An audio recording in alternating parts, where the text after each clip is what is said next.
Bonjour à tous les deux. Bonjour. Bonjour. La mort en direct du streamer Jean Pormanov provoque une vague d'indignation légitime. La ministre Clara Chapaz rappelle la responsabilité des plateformes en ligne sur la diffusion de contenus illicites. Elle dit saisir l'Arcom, dont le rôle est en théorie d'intervenir sur des problématiques liées à l'activité des plateformes en ligne en matière notamment de lutte contre la manipulation de l'information, contre la haine en ligne. Le cas de Jean Pormanov avait pourtant été signalé il y a plusieurs mois et même à plusieurs reprises. Il apparaît de plus en plus clairement que ce drame aurait pu être évité, Ophélie Roch. Oui, le drame aurait pu être évité et en même temps, il a eu lieu quand même. C'est vrai que ça a dysfonctionné à tous les étages. Ça a dysfonctionné déjà par le fait de ces bourreaux, c'est-à-dire à un moment, il y a aucun moment où il y a l'empathie, où il y a l'humanité qui est venue arrêter une torture qui a quand même duré plusieurs mois.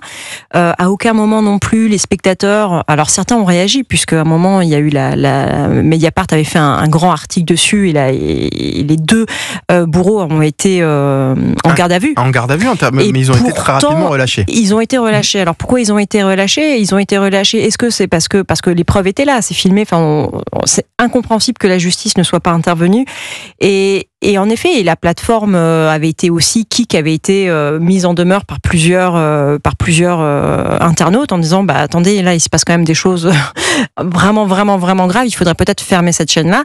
Et la plateforme les avait, je crois, blacklisté la chaîne pendant simplement une semaine avant de les réintégrer comme avant. Et je pense même que le fait de cette impunité cumulée des différents facteurs, que ce soit les spectateurs, que ce soit la justice, que ce soit la plateforme, ça a dû radicaliser aussi, je pense, ces deux bourreaux qui s'appellent dont les surnoms sont Naruto et Safin.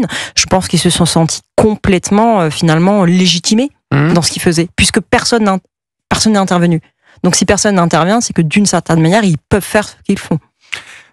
Joseph Massescaron, où est-ce qu'on a péché dans cette histoire ? Où se trouvent les lacunes ? Est-ce qu'il y a eu un manque de volonté ? Clairement, c'est-à-dire effectivement, on parle de l'Arcom qui passe son temps finalement à surveiller, à sanctionner les chaînes de télévision, les stations de radio, qui a été des signalements ont été faits sur ces vidéos absolument abjectes. On les a vus depuis plusieurs jours. C'est absolument horrible ce qui a été fait à cet homme sur cette plateforme Kik.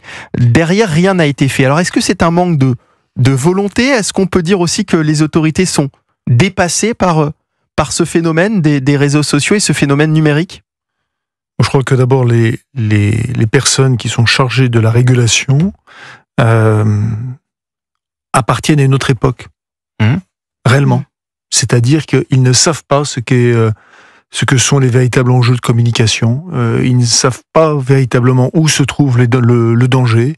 Je m'attends parfois, pour des communiqués de l'Arcom, à ce qu'ils parlent de l'ORTF. Je dis franchement, tellement... non mais réellement, quand on les voit. Ils sont plus. Vous dites qu'ils ne sont plus en phase avec la réalité aujourd'hui. Ils sont plus du tout en phase. Que ce soit des médias en général et encore plus, évidemment, des plateformes en ligne. C'est là vraiment question. Donc il y a pas, dans ce que je dis, il y a rien d'insultant ou de dénonciateur. Il y a simplement des faits que leur logiciel est un logiciel, pour moi, qui appartient à leur génération, qui est pourtant un logiciel des années 80. Totalement. C'est-à-dire, ils pensent que, que la télévision a un pouvoir, que la télévision est en mesure de formater les esprits. Réellement. C'est ce qu'ils pensent. Au fond d'eux-mêmes. D'ailleurs, toutes leurs recommandations, qu'il s'agit, quel que soit leur type de recommandation, ça part de ça. Or, non. Aujourd'hui, l'enjeu, c'est évidemment, bien sûr, les plateformes, c'est évidemment les réseaux sociaux, c'est tous ces éléments-là, c'est par là, et les influenceurs, c'est par là que passe, c'est là où il y a véritablement un enjeu. Pourquoi ? Parce que il y a énormément de jeunes, pas simplement des jeunes d'ailleurs, soyons justes, il y a quand même de toutes les générations, beaucoup de jeunes, mais toutes les générations, de personnes qui estiment que les médias ne rendent pas compte de la réalité. Et ces personnes qui, très souvent, sont quand même des personnes assez fragiles, mentalement, vont vers ces plateformes spontanément, d'une manière. Il y a un panurgisme là-dessus. Et ne pas voir que c'est là où se trouve le véritable enjeu, Alors, pour moi, c'est la première faute majeure. C'est où vous me dites où est-ce que ça a péché. Ça a péché là, voilà. Et ensuite, après, où est-ce que ça a péché aussi? Je pense que ça a péché au niveau du gouvernement. Je m'explique. Et là aussi, le logiciel est un logiciel des années 80-90. La rapidité avec laquelle, par exemple, on a arrêté la chaîne RT, pardonnez-moi, Russian Today, d'accord, ok, entre parenthèses, AJ+, Al-Qaïda France, se porte, si je peux dire, c'est pas Al-Qaïda bien évidemment, mais AJ+. Al Jazeera, vous voulez dire? Al Jazeera, ouais, tout à fait, même si, bon, non, c'est Al Jazeera. Donc, AJ+, en fait, aurait pu avoir le même sort, mais je comprends. Mais donc Russian Today, ok, sanctionné. Mais pourquoi cette plateforme n'est pas sanctionnée depuis le départ? À partir du moment où il y a eu la révélation de confrères. Est-ce qu'on peut estimer finalement que l'Arcom aujourd'hui a mis le curseur au mauvais endroit? C'est-à-dire quand l'Arcom vient fermer une chaîne, décide de ne pas renouveler la fréquence d'une chaîne de télévision sans raison, ou en tous les cas sans raison, des raisons compréhensibles un petit peu difficilement, et prive des millions de téléspectateurs de la première chaîne de TNT de France notamment, est-ce que on peut se dire que peut-être que le curseur, il faut le mettre ailleurs. À côté de ça, il y a peut-être de la violence totalement décomplexée sur des plateformes en ligne où il faut peut-être se concentrer davantage. Je pense en effet que l'Arcom en fait n'a pas mal positionné le curseur, il ne l'a pas bougé. Oui. C'est-à-dire qu'ils l'ont mis à un endroit et puis ils l'ont laissé là, et entre-temps la société a évolué et puis il se retrouve avec le curseur qui est resté bloqué. Je pense aussi que l'Arcom en effet ne comprend pas très bien les enjeux, et je pense que même les gens des médias, je vais être encore peut-être aller plus loin, ne comprennent pas bien les enjeux. C'est-à-dire que beaucoup, on découvre un peu tous atterrer la violence de ces productions. Mais moi, ce qui me chagrine un peu, c'est que, alors je ne connaissais pas cette chaîne en particulier, mais je vois très très bien notamment les productions TikTok, notamment parce que les enfants en parlent beaucoup. Et peut-être que l'Arcom a du mal aussi à comprendre, c'est que ces contenus sont parfois créés par des mineurs eux-mêmes. C'est-à-dire que c'est compliqué parce qu'en fait, vous êtes sur des profils qui sont complètement disparates, avec des choses qui sont complètement hors sol, c'est-à-dire qu'on ne s'attend pas à voir ça. Alors c'est vrai que c'est joli de fermer une chaîne en disant que le divertissement qu'elle propose est parfois un peu tendancieux, vulgaire. Regardez, ils ont dit un gros mot. En plus, mais là, ils ne se rendent même pas compte de la violence, de l'inanité de ces vidéos. C'est-à-dire, en fait, ils sont dépassés, en fait. Ils sont dépassés, et moi, je vais même vous dire quelque chose, c'est que il y a des chaînes, par exemple, comme C8. Elles avaient au moins un avantage. Les jeunes la regardaient. Alors on peut en penser ce qu'on veut, mais pendant qu'ils regardaient ça, c'était 1 heure ou 2 qu'ils étaient peut-être en moins sur des vidéos comme ça. Parce que le problème aussi, c'est que comme il n'y a plus vraiment de médias jeunesse spécialisés dans la jeunesse, moi je me souviens avec un peu de nostalgie de quand je rentrais de l'école et qu'il y avait des dessins animés. Vous voyez, les chaînes avaient des choses pour les enfants. Maintenant, il n'y a plus rien. Ce que j'ai envie de dire, c'est que forcément, quand vous n'avez pas d'offres adaptées de toute façon, les enfants, les écrans, ils sont devenus addicts. Donc si la télé ne leur propose rien, ils iront trouver les choses qui leur plaisent, et si les choses qui leur plaisent, c'est sur leur portable, et là les parents ils savent même pas ce qui se passe. Écoutez ce que disait ce matin le maire de Béziers, Robert Ménard, qui était invité d'Europe 1 et qui s'est exprimé justement au sujet de l'Arcom qui doit selon lui prendre ses responsabilités. Écoutez. Une plateforme, ça doit rendre des comptes. Une plateforme qui vit, et précisons-le, qui gagne de l'argent, parce que c'est aussi ça, avec des choses aussi abjectes que ça, c'est un vrai problème.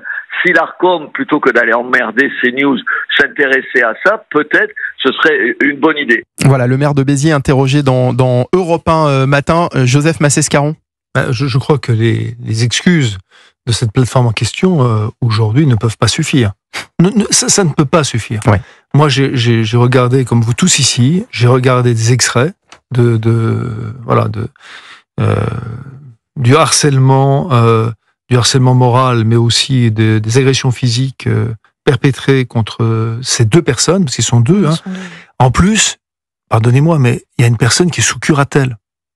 Alors moi, je veux bien. Ça a un sens, sous curatelle, dans le droit français. Donc, parce que les avocats des deux influenceurs viennent dire oui, mais ils étaient d'accord. C'était scénarisé. Ils étaient d'accord. Une personne sous curatelle, c'était scénarisé. Elle était d'accord. Alors moi, pardonnez-moi, parce que j'ai une personne sous curatelle. Il y a un problème de définition. Il y a vraiment un problème de définition. Bah oui, il y a un problème fondamental. Donc, et je vois bien, pardonnez-moi, mais il y a pas de délai je veux dire, mais comment dire, la personne, on va dire JP, la personne qui a subi, on voyait de toute manière que cette personne était une personne fragile. Ça se voyait dans ses traits du visage, ça se voyait dans ses expressions, ça se voyait dans ses gestes. Au secours. Et on a rien fait. Mais Joseph Massescaron, je vais aller plus loin. Quand le public paye pour voir ça, oui. Est-ce qu'il n'y a pas une forme aussi de complicité? Totalement, des spectateurs? Mais vous avez raison, vous avez 10 000 fois raison. Et il faut également s'intéresser de près aux personnes qui... vous savez, ce qui vient de se passer, je considère que ce qui vient de se passer, puisqu'on parle très souvent et on dit qu'il y a des faits de société et des faits de civilisation, ce n'est pas un fait de société, c'est un fait de civilisation. C'est-à-dire, c'est une dégueulasserie absolue, abjecte, et que, comme le dit d'ailleurs David Lisnard très justement, les personnes qui l'ont fait sont des dégénérés, les personnes qui ont payé pour ça, vous l'avez rappelé, sont également des dégénérés, et très franchement, il faut une réaction, et une réaction extrêmement forte. Allez, la pause. Dans un instant, on va partir au Proche-Orient. Le ministre israélien de la Défense a approuvé l'opération d'attaque de la ville de Gaza, une offensive qui mobilisera 60 000 réservistes et pourrait transformer le conflit. On va en parler dans un instant, alors qu'au même moment, l'accord de trêve accepté hier par le Hamas doit être validé par l'État hébreu. La réponse doit se faire savoir d'ici la fin de la semaine. On en parle en compagnie de mes invités dans un court instant.